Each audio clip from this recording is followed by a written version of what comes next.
മതി ബാക്കി പടി ഞാൻ ചാവ്. ഹായ് ഗൈസ്, പുതിയ വീഡിയോയിലേക്ക് സ്വാഗതം. ഇന്ന് എനിക്ക് +2 ഗ്രൂപ്പിൻ്റെ എൻ്റെ റീയൂണിയൻ ആയിരുന്നു. വളരെ സന്തോഷത്തോടെയാണ് ഞാൻ അവിടെ പോയത്. നേരത്തെ റെഡിയായി ഞാൻ എളുപ്പം തന്നെ എത്തി. അവിടെ എത്തിയപ്പോഴേക്കും ആകെ എൻ്റെ കൂട്ടുകാരികളായ നയനയും വീണയും മാത്രമാണ് അവിടെ ഉണ്ടായിരുന്നത്. ബാക്കി എല്ലാവരും അവിടെ എത്തുമെന്ന് പറഞ്ഞിട്ടുണ്ടായിരുന്നു. 10-55 പേരായിരുന്നു ഞങ്ങൾ +2 ഒരുമിച്ച് പഠിച്ചിരുന്നത്. പക്ഷേ സമയത്ത് റീയൂണിയന് വന്നിട്ടുള്ളത് വെറും 13 പേര് മാത്രമായിരുന്നു.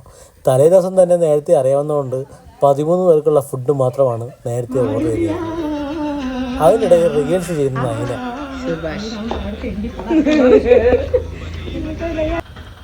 നയന റിഹേഴ്സൽ കഴിഞ്ഞപ്പോൾ തന്നെ മുന്താസും ദീപികയും അവിടെ എത്തിയിരുന്നു. പിന്നെ കുറച്ച് നേരം അവിടെ നിന്ന് റിലാക്സ് ചെയ്തു. അപ്പോഴേക്കും അഭിജിത്തിൻ്റെ കുറച്ച് പാട്ട്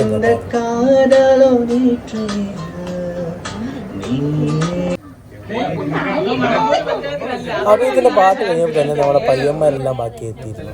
പിന്നെ ഞങ്ങളെല്ലാം +2ൻ്റെ ഓർമ്മകളെല്ലാം ഓരോന്നായി അയവിറക്കി. അതിനുശേഷം നേരെ ഫുഡിലേക്ക് കിടന്നു. നയനയ്ക്ക് ഭയങ്കരമായിട്ട് വിശക്കുന്നു പറഞ്ഞു. പിന്നെ ഏകദേശം 1 മണിയായപ്പോൾ തന്നെ ഞങ്ങളെല്ലാം ഫുഡെല്ലാം റെഡിയാക്കി ഫുഡ് കഴിച്ചു. ഡുഡൂസ് നിന്നായിരുന്നു ഫുഡ് ഓർഡർ ചെയ്തിരുന്നത്. പിന്നെ നേരെ ഫുഡിലേക്ക് കിടന്നു. മുന്താസ് ഭയങ്കര ഹാപ്പി ആയിരുന്നു ഫുഡ് ഓപ്പൺ ചെയ്തപ്പോൾ. പിന്നെ എല്ലാവരും ഫുഡ് കഴിക്കാനുള്ള ഭയങ്കര തിരക്കിലായിരുന്നു. ഫുഡെല്ലാം കഴിച്ച് കുറച്ച് റിലാക്സ് ചെയ്യാൻ വേണ്ടി ഊഞ്ഞാലാടി.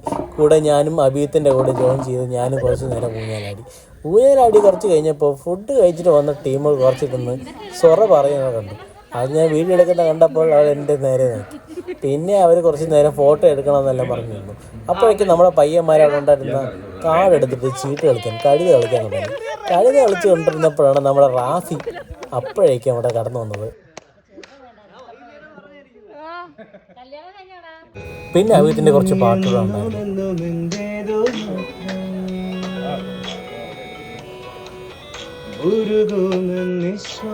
അഭിജിത്തിൻ്റെ പാട്ട് കഴിഞ്ഞിട്ട് നമ്മൾ ഒരുപാട് നേരം ഇരുന്ന് കാര്യങ്ങളെല്ലാം പറഞ്ഞ് നല്ലപോലെ ആസ്വദിച്ചു. എന്നിട്ട് അഭിജിത്ത് കുറേ ഇമിറ്റേറ്റ് ഒക്കെ ചെയ്തായിരുന്നു. നമ്മളെ കൂട്ടത്തിൽ സഹകര വല്ലവനാണ് അഭിജിത്ത്. പിന്നെ പഴയ കാര്യങ്ങളെല്ലാം പറഞ്ഞ് എല്ലാവരും നല്ലപോലെ എൻജോയ് ചെയ്തു. എന്നിട്ട് അവസാനം എല്ലാവരോടും യാത്ര പറഞ്ഞ് അവിടെ നിന്ന് ഇറങ്ങി. എല്ലാവരും ഒരുമിച്ചാണ് ഇറങ്ങിയത്. അപ്പോൾ പിന്നെ അടുത്ത വീഡിയോയിൽ കാണാം. ബൈ.